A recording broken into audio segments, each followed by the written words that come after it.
5 years ago, my brother was in treatment for alcohol and met Nikki. She was in treatment too. My brother Chris had several mental health issues. He was bipolar, borderline personality disorder. He had Asperger's and suffered from ADD, ADHD on top of it all.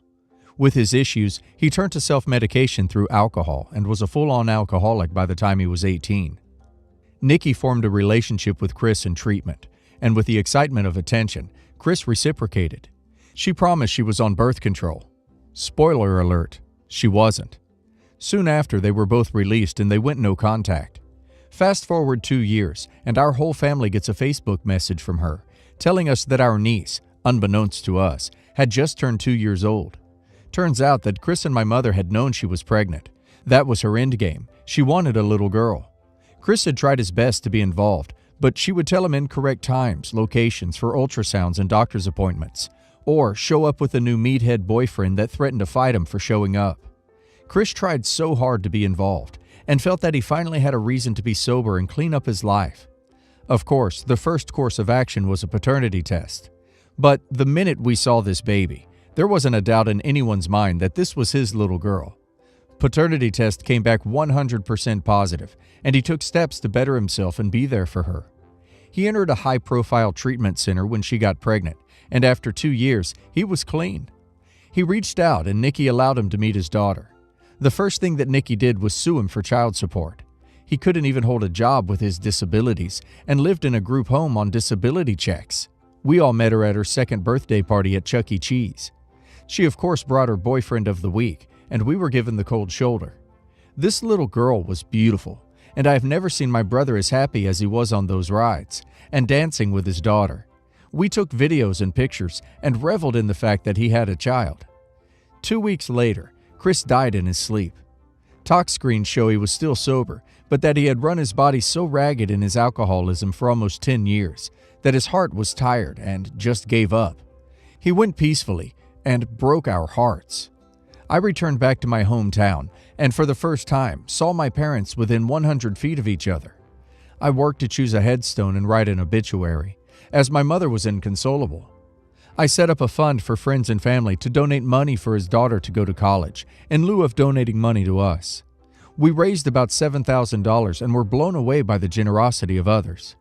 At the funeral, Nikki and his daughter were very standoffish, and they seemed to love the attention they got as being all that was left of Chris. Everything went smoothly as much as I can remember, and she tried to stay in touch with the family and create some sort of relationship where we could cling to the life that our brother had left behind. Only 2 weeks after the funeral, Nikki posted on Facebook that she was going in for major surgery. She hadn't mentioned this to us. She wrote she'd be off work and needed support. The next photos were of a 2-inch incision at her waistline and a caption saying, $5,500 for 5.7 pounds gone, worth every penny. Previous to this, she was complaining that she had no money to raise his daughter after he died, which was a complete lie, considering she now would receive monthly payments until his daughter turned 18. And suddenly she got liposuction. Obviously, our family was livid.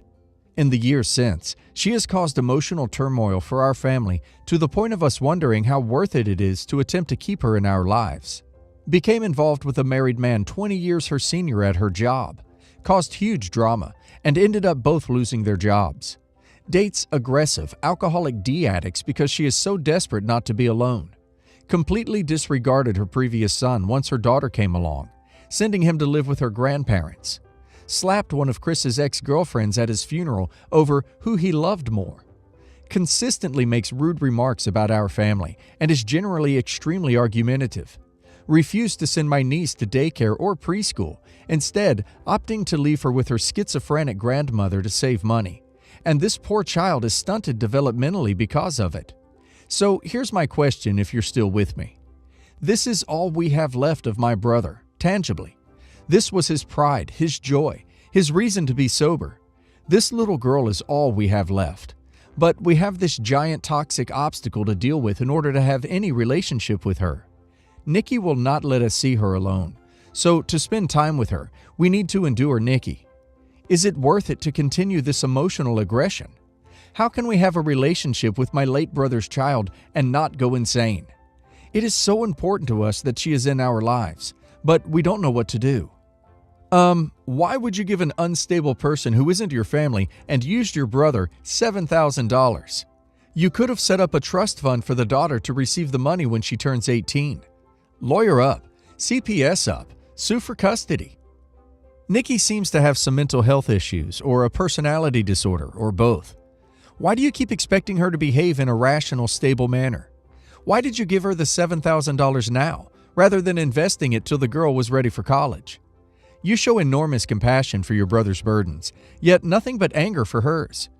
I understand she behaves contemptibly, but you're really still angry about a mental patient lying about birth control. And did she really? You have only your brother's word. For all your hatred for her, have you considered that she, selfishly, brought your brother pure joy? He was able to quit drinking only because of the gift of his daughter. Maybe you should try to let go of some of your anger before you cut Nikki and the little girl out of your life for good. It's hard to imagine you wouldn't regret that decision someday. First of all, I come from an East Asian family, culture, where men are considered to be superior to women. My parents and aunts and uncles were born overseas, but my cousins and I were all born in the United States.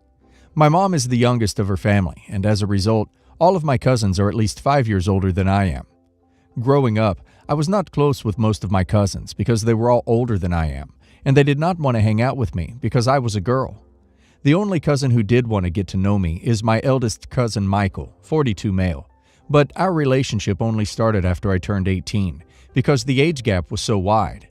He's the only one of my cousins who was friends with me on Facebook. Since my mom was the youngest child and the only girl in her family, she got picked last for everything, including the college money that my grandmother left her grandkids before she passed. My cousins all went to college using my grandmother's money, and by the time I graduated high school, nothing was left for me or my siblings. I still had really good grades, and I graduated high school at 16. I received a full scholarship to go to college for IT, and I'm now in a master's degree program. When I graduated with my undergrad degree, I sent out invitations to my family, but no one showed up except my parents and Michael, because everyone else was disappointed that I wasn't going to law school or med school. Even though I wouldn't have been able to afford either one, my cousins went to law school using my grandmother's funds. At the time, I decided that I didn't want to associate with a family who would be so greedy to take all the funds, yet so callous as to blame me for not being able to afford the extra schooling. So I brushed it off and just went on with my life. Shortly after graduation, I was offered a position as a software designer at a major local company and happily accepted. I didn't know it at the time, but one of my family's friends, Larry, 50s male, is the owner of the company, and he promoted me to a project management position after seeing my work.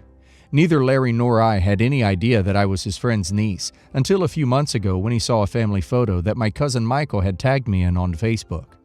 Somehow my cousins found out that I am working for Larry, and ever since then they have been bad-mouthing me and trying to get Larry to fire me from my position. Two of my cousins, Roger, 29 male, and Louis, 32 male, graduated from law school a few years ago, but haven't been able to find jobs that pay enough for them. Roger has been working in a law office, and his position pays $75K a year. Louis works for the state, and his position pays $110K a year. Neither one have student loans. Apparently, they heard about the open project management position, which pays $165K a year, before I was promoted, and both had applied. But neither one was selected, or even an interview, because they didn't have any IT experience. Roger and Louis, and there may have been other cousins involved, have convinced their dads, my uncles, to speak to Larry about me and to convince Larry to fire me. Larry called me into his office a few weeks ago and asked me why my family wanted me fired, and I told him that I honestly had no clue.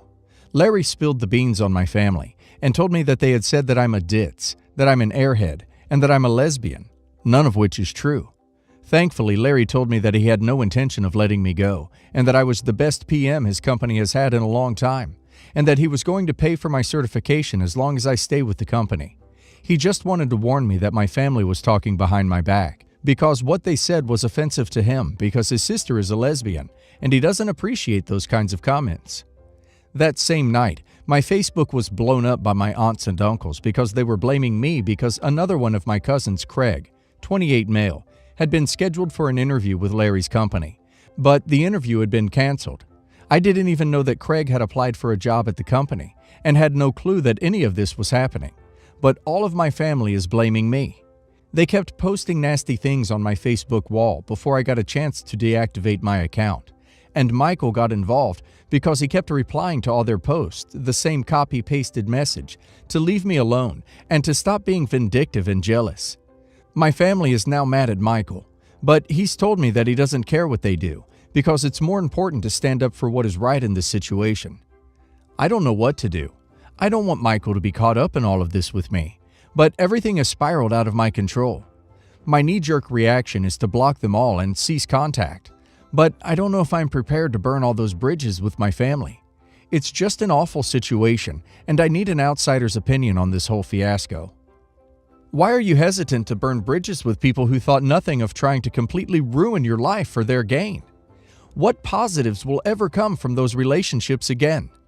How will you be able to look at them in the eyes after they behaved like spoiled children and had their daddy slander you because they wanted what you have? Duck them. As for Michael, don't worry about him. It sounds like he's a good guy and stepped into the fray for no other reason than he thought it was right. Also, it's probably because being the eldest of the generation, this is not the first pile of BS your family has left on the doorstep for him to deal with. Just be sure to let him know how grateful you are for defending you. They had said that I'm a ditz, that I'm an airhead, and that I'm a lesbian. Charming uncles you have there, OP. Did they really think their friend or acquaintance Larry would kowtow to their prejudices and bad-mouthing, instead of his own experience with you as being an exemplary employee? I suppose you don't want to cut the family off because your mother is still entrenched in the extended family dynamic, but I'd surely keep a little list of the worst offenders, and I'd be a long time forgiving or forgetting. But I guess living well is the best revenge. You have a great job, and you can help your siblings get their education. Talk to a lawyer. Bad-mouthing you on Facebook means you should block them all and cease contact. But bad-mouthing and lying about you to an employer with the intention of having you fired, that's malicious and potentially slander. Talk to a lawyer and simultaneously block them all on Facebook. Don't deactivate your account. Don't punish yourself for them being jerks. Me and my partner have known each other for the past 12 years on a superficial level. Last year we met again and fell head over heels for each other. I'm definitely in need for behavioral therapy because of ADHD, so I would try to ask a professional about this too, as soon as I have a chance. Long story short, he's divorced for a few years, has kids, and he had a superficial friendship with this woman, who's married, a hairdresser, and has kids herself. She decided to cheat on her husband with him, and they regularly met for playdates for the kids. He doesn't give a straight answer to if those dates were also dates for them. If so, I'm not a jealous person per se, and it's new to me that stories from the past make me feel weird. That has not been the case for a long time, and I find it extremely toxic to deal with. His whole family knows about it, and she's spoken about very positively, and they still meet for playdates every now and then. Also, he has an appointment once a week at her salon. He sees her more often than some of his friends. So, in conclusion, they became close friends over ducking each other while their kids may or may not have played downstairs. I don't know the details. And I don't know why they stopped the affair. I just assumed her husband found out. But according to my partner, who still sees him too when he's over there with his kids, he's okay with the whole ordeal. I'm not, and I won't be. I don't want to be a partner who demands someone to kick someone out of their life. It's just rubbing me the wrong way. If the friendship of their small children is so important, it should have been discussed back then. I feel the responsibility for that now is burdened on me and my abilities to overlook this. If it was for me, I would have chosen to not know this info. But alas, can't change that. The situation rubs me the wrong way. He told me his ex-girlfriend couldn't stand her and that this was a situation that was embarrassing for her. Him and his ex separated after 6 months, but he cheated on her too with this hairdresser lady. I don't like that. I'm not a person who never cheated. I'm not on a morally high ground, especially with his background in being in relationships with aggressive women. I understand he felt lonely. He says he's hurt because I assume their friendship isn't authentic. I'm just overwhelmed with the situation. I asked him if he could at least switch the hairdresser for duck's sake. Drop the kids off at her house to keep the children's friendship alive. But I can't deal with a woman who behaves like it's her house when she's here, who's close with my boyfriend's mom, etc. I know it's definitely not healthy to pressure him into letting this go. I also don't know what triggers me so much here. We're talking about it, but it seems it's expected I need to change my mind on the matter. It's not like it's a 10-year-old story. Am I the a-hole for asking my boyfriend to kick his ex-affair out of his life? Oh, not the a-hole. If he's notorious for cheating, honestly, I would wash my hands of the whole relationship. I don't blame you one bit for feeling how you do. Not the a-hole, and run. He's not going to change, and you don't have to deal with his mess. Not the a-hole. He's notorious for cheating, and I'm sorry to say this, but sis, you are the side chick. His kids love her and her kids. His family loves her. He's cheated on other relationships to sleep with her. Those playdates and salon visits. Come on now. Do we really need to spell out the walking red flag that you're dating right now? Find someone better.